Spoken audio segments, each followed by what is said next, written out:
Olá pessoal, tudo bem? Então, hoje aqui vamos falar sobre um conceito muito interessante que é a ideia de carga elétrica. Tá?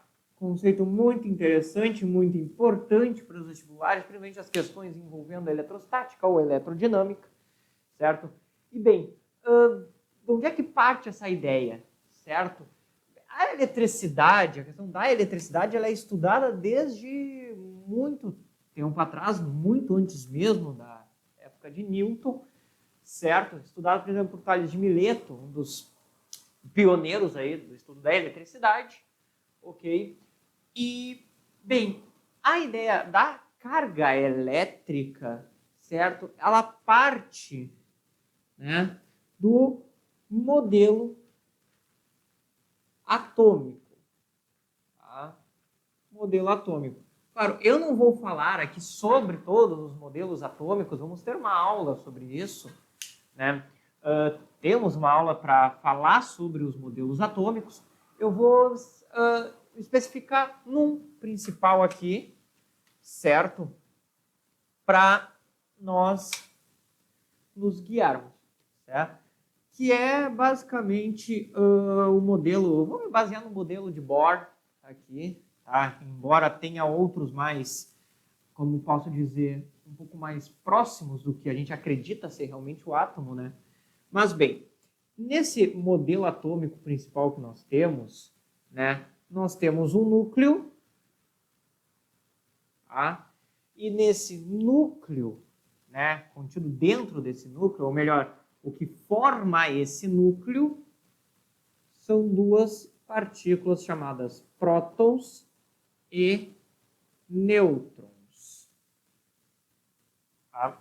E em torno, caiu, e em torno desse núcleo, tá? Vou fazer aqui, nós temos uma coisa chamada eletrosfera.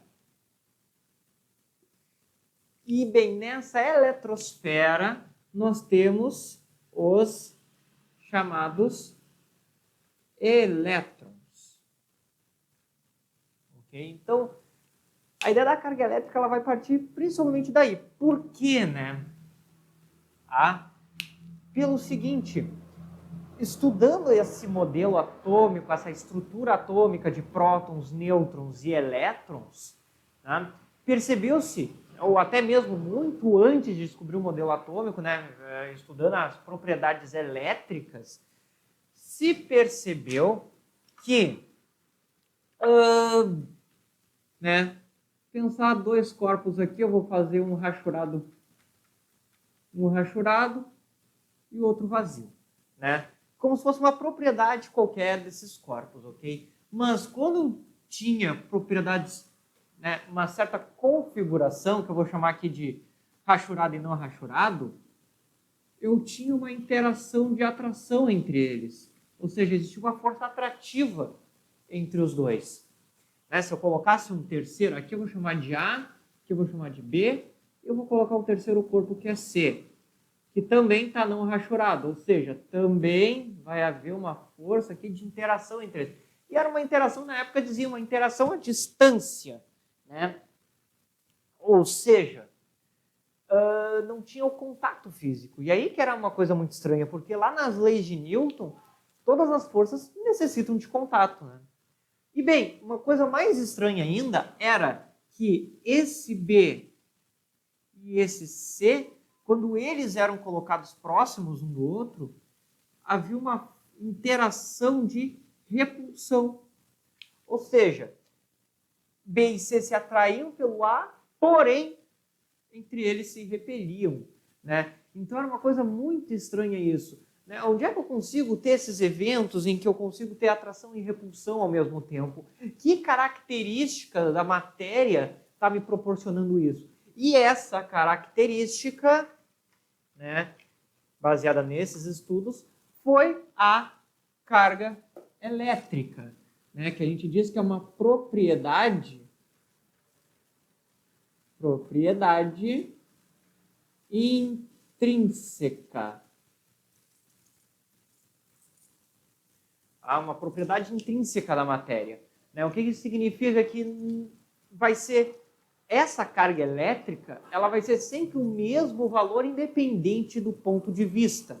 Né? A posição, longe ou perto, é uma coisa que não é intrínseca, distâncias, porque depende, né, de quem está observando, certo? Agora, a carga elétrica vai ser a mesma carga para qualquer referencial, qualquer ponto de vista. Assim como massa, por exemplo. Né? Então, foi criado esse conceito de carga elétrica para explicar essas interações, certo? E, bem, para justificar isso aqui tudo, nessas interações, repulsões, foi denominado dois tipos de cargas. A carga positiva, aqui não tem nada positiva, tá? Aqui a ideia de utilizar um sinal de mais e o negativo, que é a carga negativa, essa ideia de utilizar sinais para dar nome para as cargas é mais por uma questão formulística, porque fica mais fácil de identificar algumas coisas. Porque quando tu sabe que uma carga é negativa, positiva, tu já, né, na matemática, mas fora isso não tem nada de especial. Eu poderia ter chamado de qualquer outra coisa. Poderia ter chamado de carga azul, carga roxa, aqui carga preta, carga branca, sei lá, A e B. Poderia ter dado qualquer nome, né? Mas você escolheu esse mais e menos por uma questão mais matemática também, né? Bem, então se criou a ideia de carga negativa e carga positiva, tá? Para explicar essas interações. E ele dizia cargas iguais, então eu poderia pensar B e C como sendo duas cargas negativas, né? Bem, cargas iguais, eu tenho uma força de repulsão, tá? Denominando essas cargas. Cargas iguais, força repulsiva. Agora, cargas de sinais opostos, forças atrativas. Né? Que daí com essa ideia dessas cargas elétricas de mais e menos, né, junto com as ideias que já se tinha sobre a estrutura do átomo, né, e claro, outras descobertas feitas sobre a estrutura do átomo, de que o átomo é composto por partículas, né, daí viu-se que essas partículas possuem carga elétrica, e pegando essas ideias de carga elétrica, né, conseguiu-se fazer o modelo de Bohr, né, que eu vou já explicar aqui rapidinho sobre este ponto. Então, a carga elétrica ela tem toda uma construção histórica, né? Primeiro se percebeu que existia fenômenos, que daí deu-se esse nome de fenômenos elétricos, e depois conseguiu relacionar esses fenômenos, né, e essas interações com a estrutura atômica em si, descobrir que isso, na verdade, não é só uma propriedade, não é só um fenômeno qualquer em si, mas faz parte de uma propriedade intrínseca da matéria e que depois afeta lá na estrutura atômica, né? Lá na questão quântica da coisa. Na quântica eu digo subatômico.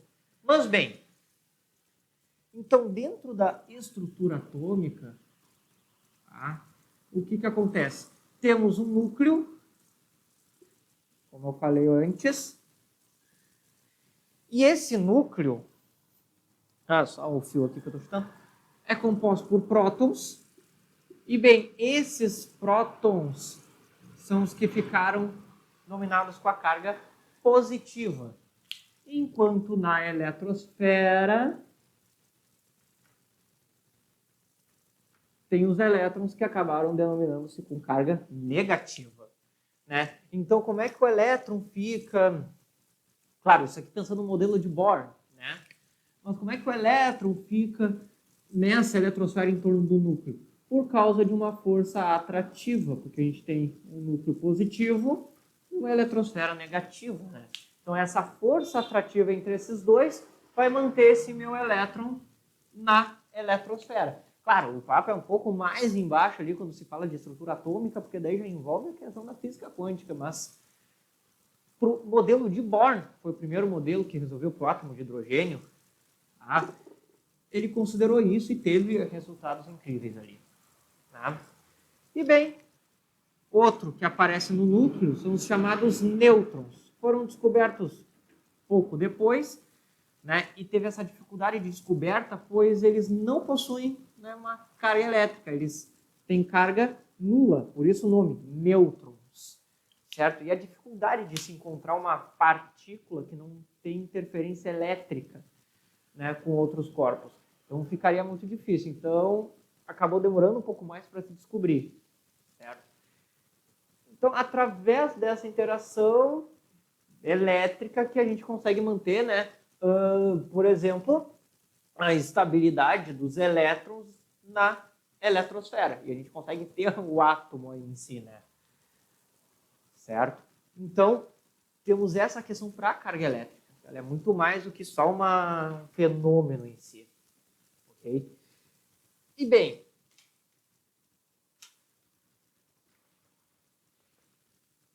outro ponto muito importante aqui, tá, é algumas denominações. Né?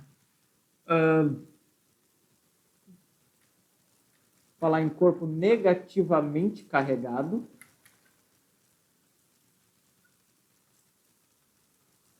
E corpo positivamente carregado. Tá? Quando eu falo isso, tá, eu tenho que levar em consideração duas questões. Tá? E o corpo neutro. Negativamente carregado, que aqui a gente não vai trabalhar com átomos em cima, a gente vai para nível macroscópico, né? Um corpo negativamente carregado, a gente diz que ele tem excesso de elétrons a mais, ou também excesso de carga negativa. Tá? Tem-se uma diferença entre ter excesso de carga negativa e ter excesso de elétrons. Tá? Isso que eu posso dizer que é uma dessas duas situações. Para um corpo positivamente carregado, eu tenho carência de elétrons. Carência de elétrons, ou seja, falta elétron. Né? E o que a gente pode dizer que tem excesso de carga positiva. Eu dizer que eu tenho excesso de carga positiva não significa dizer que eu tenho excesso de prótons. Não, eu tenho falta de elétrons. Por quê? Porque mexendo na estrutura atômica, né, o núcleo dos átomos estão presos por uma chamada, os prótons e os nêutrons do núcleo estão presos por uma força chamada de força forte, tá? Que mantém esse núcleo coeso. Esse núcleo não é facilmente quebrável, só através de reações nucleares. Então, precisaria de muita energia. E outra que mudar o núcleo atômico é mudar o átomo em si, né? Então, você está mudando basicamente a matéria, transformando, sei lá, cálcio em manganês, por exemplo. Vou pegar um exemplo aqui. Né? Então, quando a gente for falar de eletricidade, a gente vai falar basicamente de elétrons. Lá na eletrosfera, onde o regime de energia é bem menor, bem mais fácil de se trabalhar, bem mais visível, ok? Então, temos esses pontos. E o corpo neutro, né? Bem, tá, vamos dizer assim, equilibrado. Tá? O que tem de prótons está aproximadamente igual ao que tem de elétrons. Ou seja, o que tem de carga positiva é a mesma coisa que tem de carga negativa. Tá? É um outro ponto interessante aí. Certo?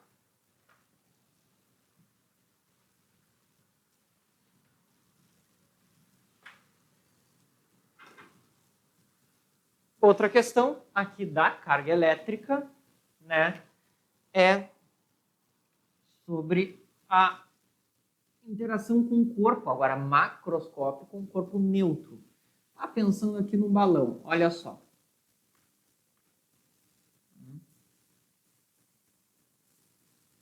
balão. Tá? Na verdade, eu vou colocar 3 balões aqui. Tá? Fazer exemplo com os 3, certo? Um dos balões eu vou dizer que está positivamente carregado, ou seja, excesso de carga positiva ou carência de elétrons. O outro está negativamente carregado e o outro está neutro. Certo? Próximo a este balão, eu vou tentar aproximar, tá? Nas 3 situações, aproximar um bastão, tá? Usando uma carga arbitrária positiva. Ou seja, na situação, o bastão está com carga positiva nas 3 situações. Tá? E eu vou trabalhar as interações. Olha só, como eu falei, cargas de sinais iguais, cria-se uma repulsão. Então eu sei que se eu aproximar esse bastão ao balão positivo, o balão tende a querer se afastar. Sinais diferentes, eu tenho uma atração. Então, o que eu tenho é que as cargas o balão vai tender a se atrair pelo bastão. E com o corpo neutro, uma coisa que pega muito em umas questões vestibulares, né, que pensar, como ele está neutro, não vai interagir. Não, isso se eu falasse do neutro, né, do nêutron, a partícula subatômica que compõe o núcleo. Mas eu estou falando de um corpo neutro, ou seja, um balão macroscópico, né, dentro do nosso visível. O que acontece? Olha só, o corpo neutro não significa que ele tem ausência de cargas. Não. Toda a matéria é composta por átomos no universo. E todo átomo tem próton e elétron. Então, tudo tem próton e elétron. Só que o corpo neutro ele tem uma quantidade equilibrada. Então, olha só. Se eu aproximar esse bastão positivo do balão, o que ocorre? As cargas negativas que estão nele vão ser deslocadas de forma que eles tendem a se aproximar do bastão. Tá? Enquanto as cargas positivas vão se deslocar de forma a quererem se afastar do balão. Nisso, a gente cria ali, ó, o quê? Basicamente, uma região. Claro, eu estou usando um balão aqui de exemplo, mas poderia, na verdade, teria que ser um outro corpo aqui para este caso, porque eu estou, né, isso aqui não é um condutor, então não aconteceria bem dessa forma aqui, mas é só para título de exemplo, tá? Vamos pensar, ele pode ser um balão de alumínio, para facilitar, para ninguém encher o saco então depois. Ah, mas o senhor usou um balão de borracha. Tá? Mas é um balão de alumínio. Por quê? Porque eu posso inventar o que eu quiser aqui. Alumínio é condutor, facilita. Bem, e o que acontece? Vou criar essas 2 regiões, né? Bem, uma região vai ter, ó, cargas de sinais opostos, atração, tá? E a outra região vai criar repulsão. Só que o que ocorre? Como as cargas positivas, cargas de mesmo sinal, estão mais afastadas do bastão em relação às cargas negativas, a força de repulsão, né? A força de repulsão vai ser menor do que de atração. Então, como a força de atração é maior, o resultado vai dar uma atração. Então, muito cuidado. Isso aí que pega muito no pé, né? Quando eu falo de atração, ou melhor, quando eu falo de repulsão, só quando eu tenho sinais diferentes. Sinais iguais. Ou seja, mais com mais, menos com menos. Né? Sinais têm que ser iguais para haver repulsão. Agora, para haver atração, ou com sinais diferentes, ou com um corpo neutro. Tá? Veja aqui, ó, sinais diferentes, atração, um corpo neutro, atração. Então, eles podem chegar com uma questão assim, dizendo, eu aproximei um corpo carregado, houve atração, o que eu posso afirmar? Bem, tu não pode afirmar, tu pode supor que ou é cargas de sinais opostos ou o corpo está sofrendo atração, é eletricamente neutro. Tem que cuidar muito com isso. A única coisa que te dá certeza é quando tem repulsão, porque só ocorre com cargas de sinais iguais. Desse corpo, para te saber se é neutro ou não, só colocando próximo de algum outro corpo para saber qual é a interação. E tem que ser uma repulsão, para te ter certeza de que ele tem carga. Então, é essa questão aqui. Muito cuidado. E bem, um ponto final para finalizar.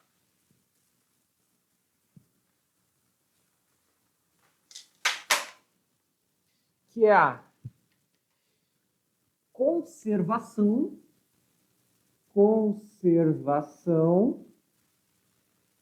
e quantização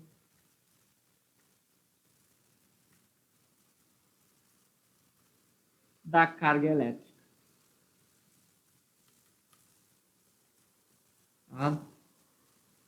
Quando eu digo que uma grandeza na física é conservada, significa que essa grandeza ela não é perdida e nem produzida do nada. Não, é apenas transformada de um tipo para outro.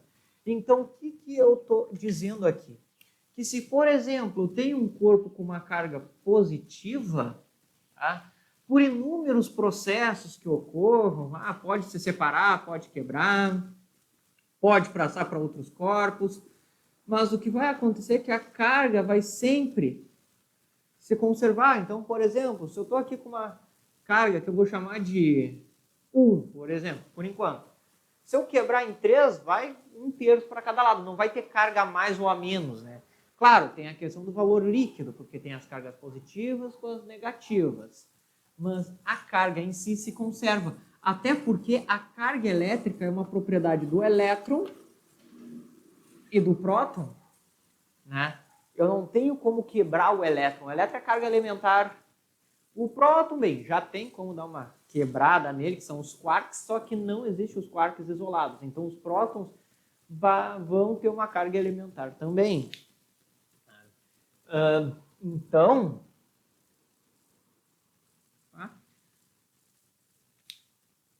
Então, a carga ela é um valor que é conservado. Não vou criar nem perder carga do nada. Então, sempre a conservação de carga. Então, todas as cargas, o total de cargas, sempre vai ser o mesmo valor dentro daquele sistema. E a questão da quantização, é o seguinte, como eu falei, o elétron é uma partícula elementar. Ele não pode ser quebrado. Então, a carga dele é o que a gente chama de carga elementar, que é o quê? Que é a carga mínima que um corpo pode ter na natureza, no universo, que é a carga referente a um elétron. Porque ou eu vou ter um elétron a mais, ou um elétron a menos, ou 2 a mais, ou 2 a menos. Eu nunca vou ter elétron quebrado, não existe meio elétron no universo. Então a gente diz que ela é elementar, essa carga. E para falar em quantidade de carga, que eu vou usar Q, essa carga elementar eu vou chamar de E, somente E. E a quantidade de carga vai ser basicamente esse número de elétrons vezes a carga elementar. Quem é o N aqui? Número de elétrons. Seja para mais, seja para menos. Isso vai ser a questão do sinal. Ok? E daí tem lá, se tem carga positiva, tem falta de elétrons. Então, número de elétrons faltantes. Se eu tenho excesso de carga negativa, número de elétrons em excesso. Número de elétrons em excesso ou faltando. E isso aqui é o que a gente chama de carga elementar. E olha só, esse N, ele está dentro, na verdade, ele é um número, está dentro dos inteiros, a gente pode dizer. Ou seja, é um número inteiro. Eu posso dizer, tipo, N em quantidades de mais ou menos, como se tenha mais ou tenha menos. Sei lá, cada um com sua ideia. Mas esse N vai assumir valores 1, 2, 3, números inteiros, certo? E bem, qualquer grandeza, no caso quantidade de carga elétrica, qualquer grandeza que se baseia, né, cuja proporção é em relação ao número inteiro, tá? A gente diz que é uma grandeza quantizada, ou seja, é dada em quantidades, tá? Quantidades específicas, ok? Eu não estou dizendo nada aqui de o mundo quântico, não. A ideia de quantizada é só que é em quantidades, quantidades iguais. Então, a carga elétrica de um corpo vai ser dada em quantidade de elétrons que estão sobrando ou faltando, né? Então, essa é a ideia da quantização, maluco, né? Isso, né? Dá um medo, fala a palavra quântica, mas no final é só uma coisinha simples, certo? Então, é justamente isso. Quantidade de carga elétrica, até circular aqui essa expressão, vai ser usada, tem uma lista de exercícios ali no fim no link da descrição. É o que vai me dar ali a quantidade de carga elétrica que um corpo tem, né? Vou usar um exemplozinho aqui.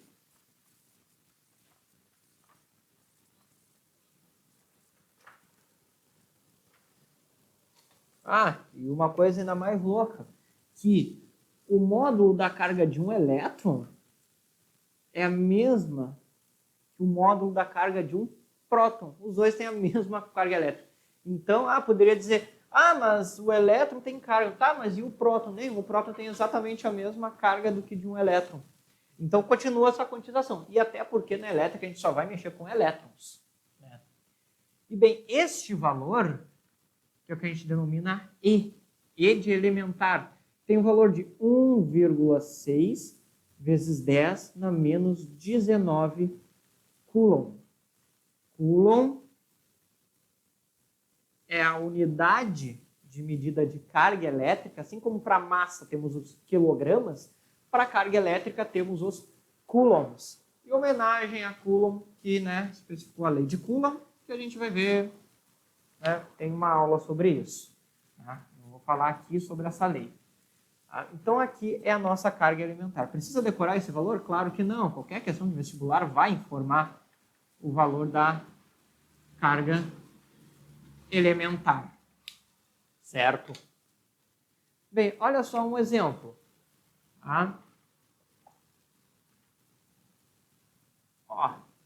Pegar aqui algum corpo qualquer, algum corpo numa superfície isolante, certo? E vamos dizer que alguma coisa me diz, né, eu percebo que ele está com uma carga elétrica de 3,2 microcoulomb. Essa é a carga dele. E eu quero saber, né, o número de elétrons faltando ou sobrando. Ok? É isso aqui, o meu exemplo. Número de elétrons sobrando ou faltando. Bem, primeiramente, como eu não botei um sinal de negativo aqui, bem, é visto que esse 3,2 é positivo. Se é positivo, eu tenho excesso de carga positiva. Ou seja, esse número de elétrons é faltantes. Tá? E bem, como é que eu vou resolver isso, né? Claro, eu vou utilizar a expressão Q igual a N vezes E. Q, quantidade de carga, é tipo a carga total, ou a carga líquida, né? Que vai ser esses 3 microns. Esse micron aparece muito dentro da elétrica, que é o equivalente a 10 na menos 6. Então vai aparecer a notação científica aqui bastante também, né? Então aí, olha só. O que eu quero descobrir? N. Né? Então, pensando lá na aula que fala sobre como trabalhar com letrinhas, eu vou primeiro achar uma expressão para esse N, que é o cara que eu quero encontrar. Como N é o cara que eu quero isolar, eu vou pegar o E, que está multiplicando ele, e jogar para o outro lado. Se ele multiplica, passa dividindo. Então, Q divide pelo E para dar N, ou seja, é a mesma expressão. Então, o número de elétrons, que é o que eu quero achar, vai ser Q dividido por E. Tá? Então, olha só. Q 3,2, em vez do micro, já coloca esse 10 na menos 6. E embaixo a carga E elementar, 1,6, 10 na menos 19. Por que eu fiz isso aqui, né? Para facilitar aqui, ó, para a gente já ter a expressão direto. Bem, como trabalhar a notação científica? Olha só. O 3 e 1,6 eu posso simplificar, vai dar 2 vezes 10 na menos 6. E seguindo a dica lá da aula de notação, esse menos 19 que está no denominador, eu vou tocar aqui para cima, ó. Daí fica mais 19. Né? Toca para cima trocando de sinal. Então, N vai ser 2 vezes 10 na multiplicação de potências. Né? A gente vai fazer a conta que está ali. Menos 6 mais 19, que dá 13. Ou seja, 13 elétrons faltantes. Ou seja, está faltando 2 vezes 10 na 13 elétrons aí. Isso aqui dá mais ou menos 20. Dá mais ou menos, não, dá 20 trilhões de elétrons, né? Saber essas numerações, certo? Então, para essa parte introdutória ali da carga elétrica, claro, falei bastante coisa, que tem bastante coisa importante, muita coisa vai ser revista aí nas próximas aulas, aí falando em eletrostática, depois eletrodinâmica, mas é importante a gente ter esse conhecimento da carga elétrica, certo? No link da descrição, vocês têm uma lista ali com alguns exercícios falando sobre essas ideias aqui. Se quiserem pegar para fazer, fiquem à vontade. Gratuito. Se não conseguirem acessar, mandem nos comentários lá que eu resolvo isso. Certo, pessoal? Bem, eu espero que eu tenha ajudado vocês. Né? Quaisquer dúvidas, postem nos comentários, como eu pedi agora, ou mandem para as redes sociais, ok? Não se esqueçam de se inscrever no canal, de dar o like, favoritar, divulgar, fazer o que dá para fazer aí, certo? E bem, desejo a vocês bons estudos e até a próxima!